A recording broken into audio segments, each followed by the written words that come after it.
Hi dears. അപ്പോൾ ഇന്ന് മാങ്ങ കൊണ്ട് നമുക്കൊരു അടിപൊളി സംഭവം ഉണ്ടാക്കാം കേട്ടോ. അതിന് ഞാൻ ചെനച്ച മാങ്ങയാണ് എടുത്തിരിക്കണേ.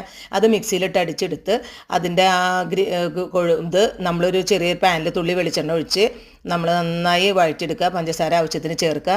അത് കഴിഞ്ഞൊരു വെളിച്ചെണ്ണ എന്തെങ്കിലും എണ്ണ തൂവിയ ഒരു പാത്രത്തിലേക്ക് അത് മാറ്റി വെയിലത്ത് വെച്ച് ഉണക്കുക. ഇപ്പോഴത്തെ വെയിലിലും നമുക്ക് ഇത് ഉണക്കിയെടുക്കാൻ പറ്റും. ഒരു ദിവസം എന്നുള്ളത് 2 ദിവസം ചെയ്യേണ്ടി വരുന്നു മാത്രം. ഇനി എങ്ങാനും മഴ പെയ്യുകയാണെങ്കിൽ തന്നെ നമ്മൾ അത് റൂമിൽ ഫാൻ ഇട്ടിട്ട് വെക്കുക.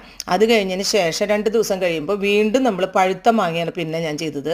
അത് ഇതേപോലെ തന്നെ ചെയ്ത് നമ്മൾ ഇതേ പാത്രത്തിൻ്റെ മുകളിൽ കൂടെ ഒഴിച്ച് വീണ്ടും വെയിൽ കൊള്ളിക്കുക. അപ്പോൾ അത്യാവശ്യം ഇപ്പോഴായാലും നമുക്ക് ഇങ്ങനത്തെ സംഭവങ്ങൾ ചെയ്തെടുക്കാം. മാങ്ങ വേസ്റ്റ് ആക്കാണ്ട് പഴുത്ത മാങ്ങ ഇങ്ങനെ ഉപകാരമാക്കി നമുക്ക് ആക്കിയെടുക്കാൻ പറ്റും. അങ്ങനെ വെയിൽ കൊള്ളിച്ചെടുത്ത മാങ്ങത്തരയാണിത് കേട്ടോ. അപ്പോൾ അടിപൊളിയാണ്. അപ്പോൾ എല്ലാവർക്കും ഇപ്പോഴായാലും നമുക്ക് നമ്മുടെ പറമ്പിലൊക്കെ എത്രയോ കൊഴിഞ്ഞു വീണ് ഇപ്പോഴും ഇങ്ങനെ ചെയ്തെടുക്കാം കേട്ടോ. ഓക്കെ.